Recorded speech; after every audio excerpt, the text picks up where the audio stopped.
आप सबका बहुत बहुत स्वागत इस सभा में। लेकिन सबसे बड़ा स्वागत और धन्यवाद मेरी अपनी कर्नाटका की बहनों को, जो इतनी बड़ी तादाद में यहाँ आई है मेरी बातों को सुनने के लिए और इतने समय से आप सब इंतज़ार कर रही हैं। मेरे भाइयों को भी बहुत बहुत स्वागत और धन्यवाद। आपको देख के बहुत खुशी होती है, खास तौर से मेरी बहनें। मैं जानती हूँ कि आप कितनी मेहनत करते हो। मैं जानती हूँ कि घर का बोझ किस तरह से संभालती हो, घर में काम करती हो, सब परिवार वालों की देखभाल करती हो, खेती में भी काम करती हो, जहाँ हाथ पटाना हो वो भी करते हो, और बाहर जिसकी नौकरी है वो जाके नौकरी भी करती है, तो घर आकर घर को संभालती है और घर को देख। अगर किसी का जीवन संघर्ष का जीवन है तो वो आपका है मेरी बहनों। और मैं ये भी जानती हूँ कि इस संघर्ष के लिए आपको कम पहचाना जाता है, कि जितना आप काम करती हो, जितना आप मेहनत करती हो, शायद कई पुरुषों से ज्यादा, लेकिन उनको ज्यादा पहचाना जाता है। खास तौर से जो घर पे काम करती हैं, जो गृहस्थ महिलाएं हैं, बहुत कम समझा जाता है कि उन पर कितना बोझ होता है और कितनी मेहनत करती हैं और दिन रात कितना काम करती हैं। मुझे बहुत बहुत गर्व है कि पिछले साल जब मैं उत्तर प्रदेश की प्रभारी थी, तब हमने महिलाओं के लिए बहुत नई नई योजनाएं, बहुत नए सवाल और नई आइडियाज उठाई, क्योंकि वो एक पहल थी हमारे लिए। और उसके बाद हमने देखा कि बहुत सारे राजनीतिक दल महिलाओं के सवाल उठाने लगे। मुझे खुशी हुई कि कुछ ही महीनों पहले एक चुनाव में अनेक दलों ने महिलाओं के लिए एक अलग वो मैनिफेस्टो निकाला, और मुझे बहुत ही ज्यादा गर्व है कि कांग्रेस पार्टी ने इस चुनाव में कर्नाटका में ये तय किया है कि महिलाओं को 2000 रुपए हर महीने मिलेंगे। ये आपके खाते में जाएगा ये पैसा, और ये इस बात की पहचान है कि आप कितनी मेहनत करती हो, कि आप समाज को बनाए रखती हो, कि पूरे परिवार की परवरिश, अगले जितने भी बच्चे हैं आपके, उतने की परवरिश आपके हाथों में है। समाज का, देश का, प्रदेश का भविष्य बनाने वाली महिला ही होती है, क्योंकि बच्चों का देखभाल आप करती हो और उनको सिखाती हो, और जो हमारी संस्कृति है, सभ्यता है, वो बच्चों को आप देती हैं। इसीलिए मैं आपसे एक बात कहना चाहती हूँ। आज मैं यहाँ पर चुनाव के लिए खड़ी हूँ, इस मंच पे चुनाव के प्रचार के लिए आई हूँ। लेकिन इससे पहले कि मैं आपको बताऊं कि इस भाजपा की सरकार ने कर्नाटका को किस तरह से तबाह किया है इन 3 सालों में, और इससे पहले कि मैं आपको बताऊं कि कांग्रेस पार्टी क्या करना चाहती है आपके लिए और क्या किया है अतीत में कांग्रेस पार्टी ने कर्नाटका के लिए, मैं आपसे कुछ अलग सी बातें करना चाहती हूँ। क्योंकि मैं भी एक महिला हूं, मेरे भी बच्चे हैं, मैं भी उनका भविष्य बनाना चाहती हूं। मैं भी समझती हूं कि एक परिवार के लिए क्या जरूरी है, कौन सी चीजें उस परिवार को बनाती हैं, मजबूत करती हैं। तो देखो, अपने बच्चों के लिए हम क्या चाहते हैं।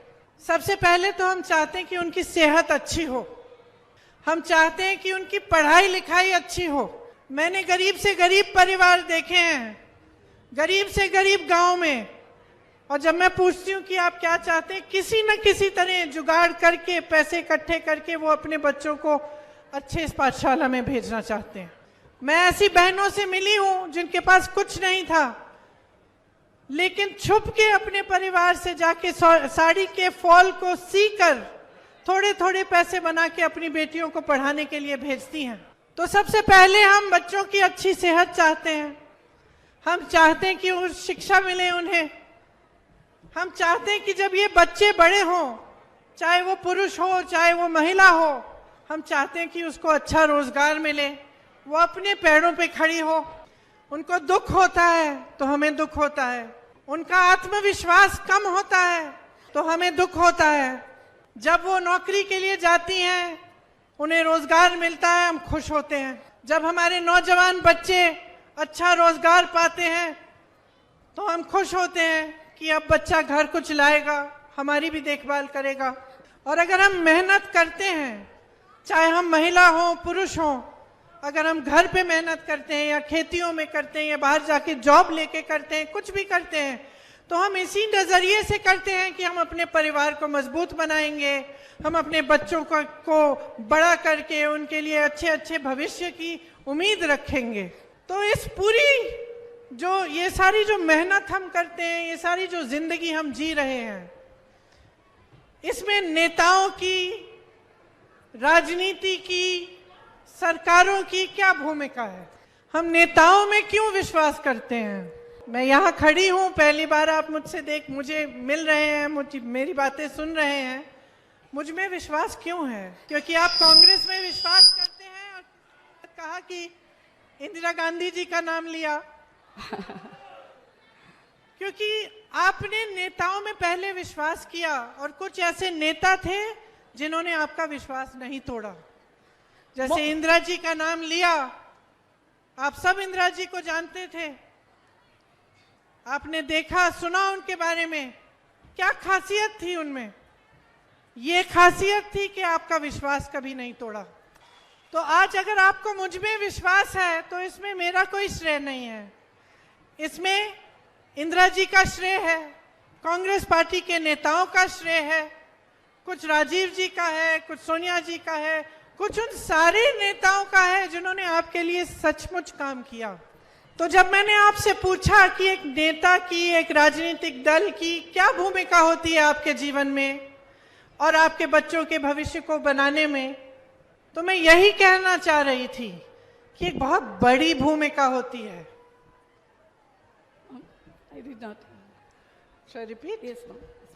तो जब मैंने आप सबसे पूछा कि नेता की, राजनीतिक दल की, सरकार की क्या भूमिका होती है आपके जीवन में, आपके बच्चों के भविष्य को बनाने में, तो मैंने इसीलिए पूछा। अब इस सड़क को देखिए, अगर कोई किसी गांव में बीमार है और आपको अस्पताल ले जाना है, आप कोई अस्पताल नहीं है, कोई अच्छी सड़क नहीं है, अगर अस्पताल है तो अच्छा डॉक्टर नहीं है, तो आप क्या करेंगे?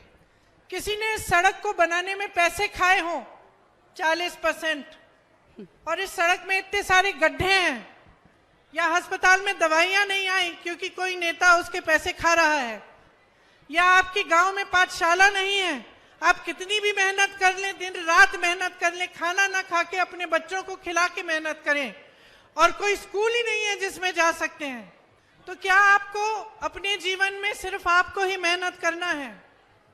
सुबह से शाम तक आप मेहनत करें, कमाएं, ईमानदारी से कमाएं, अपने आत्मविश्वास को रख के, अपने देश, अपने प्रदेश पे, अपने गांव पे गर्व करके, लेकिन आप ही करें और नेता आपके साथ विश्वासघात करे, कमीशन खोरी करें, 40% की सरकारें बनाएं, जो पैसे आपकी सड़कों पे, आपके नालों पे, आपके घरों पर, आपकी पाठशालाओं पे, आपके अस्पतालों में जाने चाहिए, वो खुद खा के अपने घर में लगा ले, तो इससे बड़ा विश्वासघात कोई हो सकता है?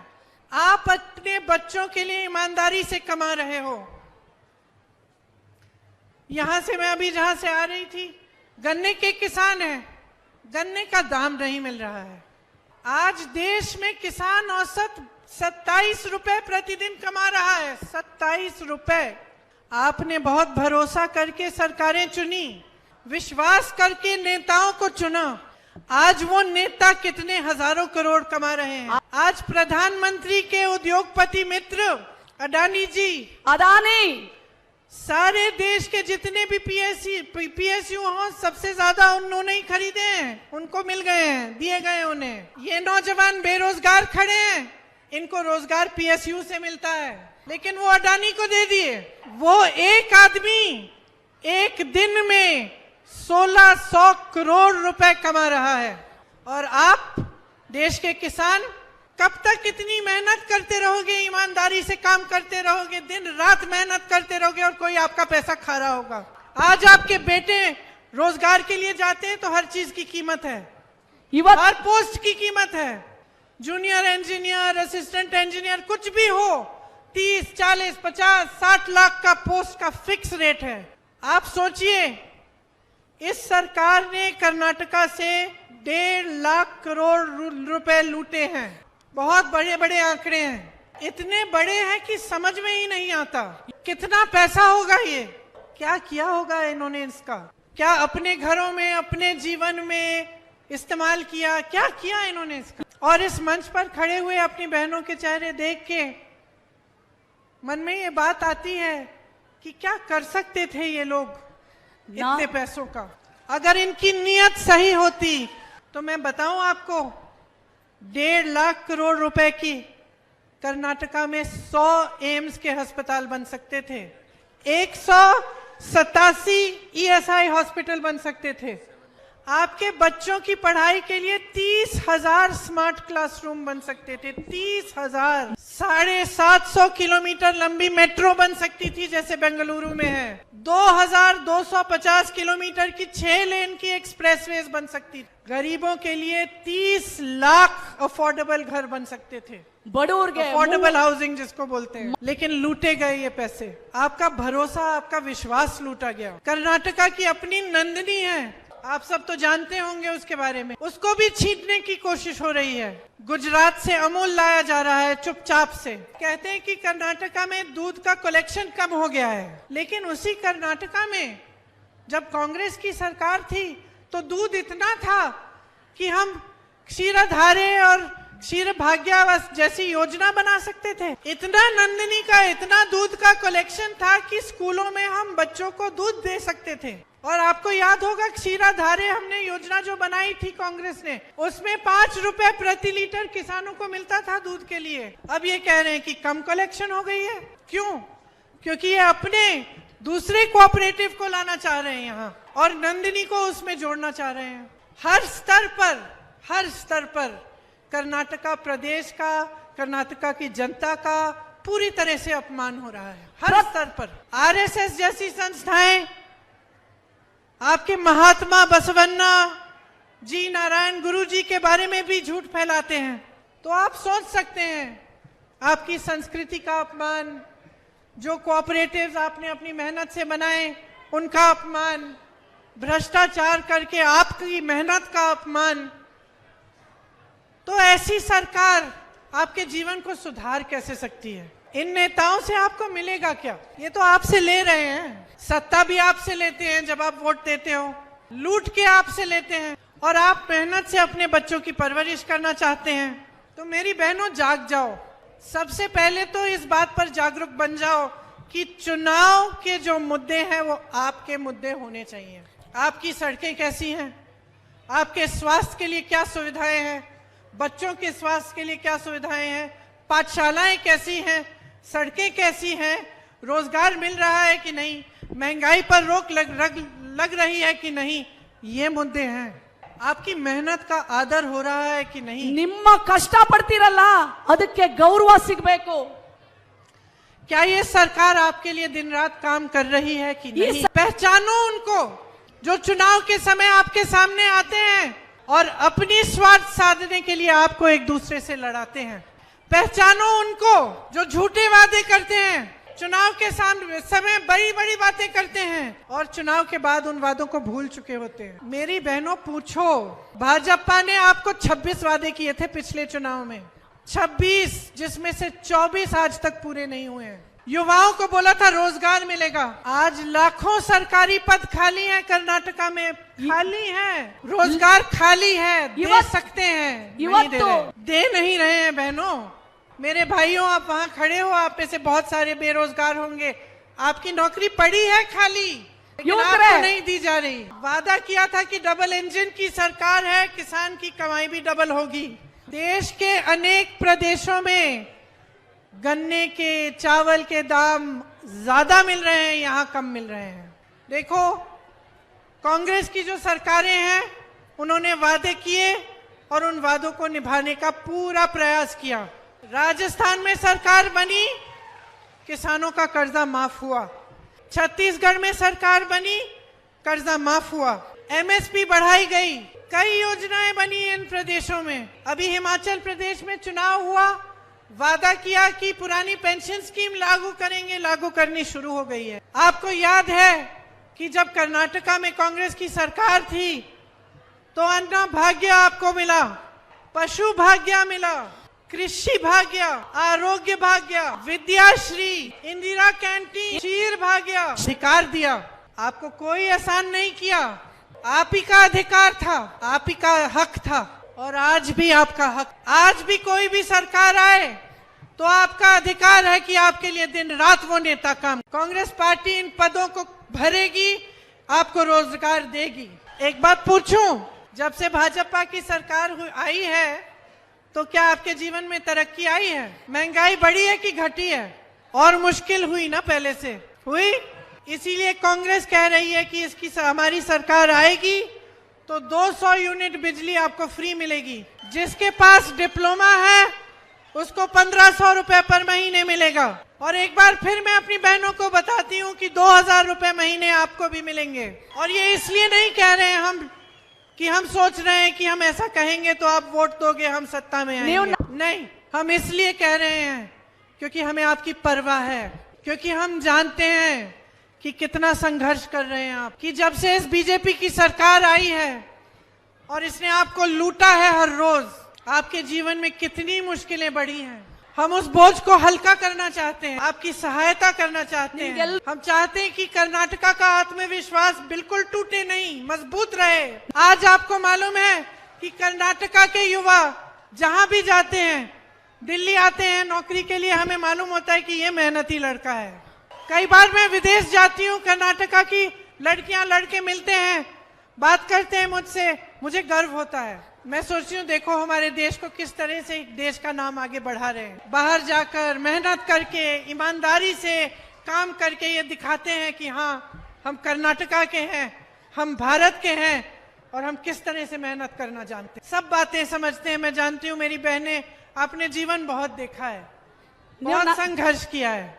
मैं आपको समझाने नहीं आई हूँ, आपसे बहुत कुछ सीख सकती हूँ, लेकिन मैं ये जरूर कहने आई हूँ कि इस चुनाव को आप हल्के में मत लीजिए। ये चुनाव आपके बच्चों का भविष्य बनाएगा, ये नौजवानों का भविष्य बनाएगा, आपकी संस्कृति का भविष्य तय होगा, आपकी सभ्यता का भी। जब सरकारें लूटती हैं और संस्कृतियों को बदलने की कोशिश करती हैं, झूठ बुलवाती हैं, तो समाज की भलाई नहीं होती। भाई भाई को एक करने वाली, पूरे प्रदेश और देश की परवरिश एक परिवार की तरह एक साथ करने वाली, युवाओं का, महिलाओं का आत्मविश्वास, उनको आत्मनिर्भर बनाने का काम करने वाली सरकार, ईमानदार सरकार जो आपसे लूटे नहीं लेकिन आपको दिल खोल कर दे, यही आपका अधिकार है। अपने अधिकार को पहचानो, इस चुनाव की अहमियत को पहचानो। एक नेता की बातों में मत पड़ो, अपने अनुभव पर देखो चलो। जीवन सुधरा नहीं है ना, महंगाई घटी नहीं है ना, विकास हुआ नहीं है ना। सरकार चुनो जो विकास लाए, जो नए पाठशालाएं, नई संस्थाएं खोले, नए अस्पताल खोले, नए आपके लिए आरोग्य भाग्य जैसे और क्षीरा भाग्य जैसे योजनाएं बनाए। एक ऐसी सरकार जिसको आपके गर्व और कर्नाटका के गर्व और देश के गर्व से गर्व हो। तो इस चुनाव को अपने बारे में बनाओ। ये चुनाव निम्मदागले अपनी जरूरतों के बारे में, अपने मुद्दों के बारे में, और कांग्रेस पार्टी को जिताकर एक ऐसी सरकार लाओ जो आपको पहचाने, आपको समझे और आपकी समस्याओं को सुलझाए। ये आप सबकी जिम्मेदारी है, ಇದೆಲ್ಲ ನಿಮ್ಮ जवाबदारी। लेकिन मेरी बहनों, सबसे ज्यादा आपकी जिम्मेदारी है। बच्चों का भविष्य आपके हाथों में है। कांग्रेस को मौका दो कि उस भविष्य को मजबूत बनाए। और ये इतना प्यार जो आपने मुझे दिया है यहाँ आके, और मेरी बातों को इतनी चुपचाप से, संजीदगी से सुनने का, उसके लिए बहुत बहुत धन्यवाद। आपके प्यार को हम काम में बदल के दिखाएंगे। हम आपके लिए काम करके, कर्नाटका को मजबूत बना के, यहाँ के विकास को करके ये प्यार आपका लौटाएंगे। ಈ ಪ್ರೀತಿಯನ್ನ ನಾನು मेरे साथ कहिए, जय कर्नाटका, जय कर्नाटका, जय कर्नाटका। 3 बार जय हिंद, जय हिंद, जय हिंद, जय हिंद, जय हिंद। जय हिंद। धन्यवाद।